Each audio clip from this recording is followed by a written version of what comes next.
Okay, நீங்கள் வந்து தலித் மக்களுக்கு விழிப்பு தேவை, அது வந்து தலித் கட்சிகள் அமைப்புகள் அவங்க எல்லாம் செஞ்சு முடிச்சுட்டாங்களே. அந்த சைடு சண்முகநாதன் கச்சநத்தம் சண்முகநாதனோட அப்பா நான் பேட்டி எடுக்கும்போது இதுதான் கேட்டார், இங்கே ஏன் வரீங்க அப்படின்னாரு.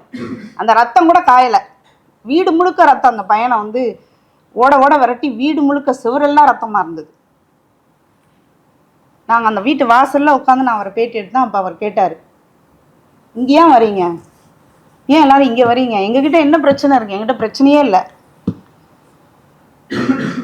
நாங்கள் நல்லா படிச்சிருக்கோம், அரசு வேலை பார்க்குறோம், எங்களுக்கு ஒரு மனுஷனை எப்படி மதிக்கணும்னு தெரியுது, தெரியாமல் இருக்காங்களே அவங்கக்கிட்ட போங்க, அவங்க சொல்லிக் கொடுங்க அப்படின்னாரு.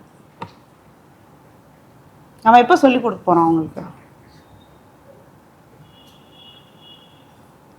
பொதுவான அமைப்புகள் ஏன் அங்கே போகிறதில்ல?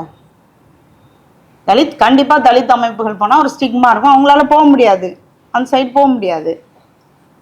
பட் மனித உரிமை அமைப்புகள், மார்க்சிஸ்ட் அமைப்புகள், பெரியாரிஸ்ட் மூமெண்ட்டு ஏன் எஜுகேட் பண்ணல? என்ன பண்ணிட்டு இருக்கீங்க? நிஜமாவே எனக்கு புரியல. அப்போ எஜுகேட் பண்ண முடியலன்னா என்னால் அதை ஏற்றுக்கொள்ள முடியாது. தமிழ்நாட்டில் பல பகுதியில் இயக்கங்கள் வேலை செய்யறோம், பெரியார் இயக்கங்கள் வேலை செய்யறோம், அம்பேத்கர் இயக்கங்கள் வேலை செய்யறோம், இடதுசாரி அமைப்பு பற்றாக்குறை இருக்கு, அதை ஏற்றுக்கிறேன். எந்த யாருக்கிட்ட வேலை செஞ்சீங்க? தலித் மக்கள்கிட்டயா? யாருக்கிட்ட வேலை செஞ்சீங்க?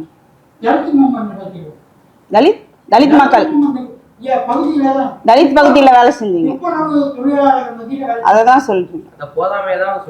போதாமையே இல்ல, தலித் மக்கள் மத்தியில் தான் வேலை செய்யறாங்கன்னு சொல்றேன்.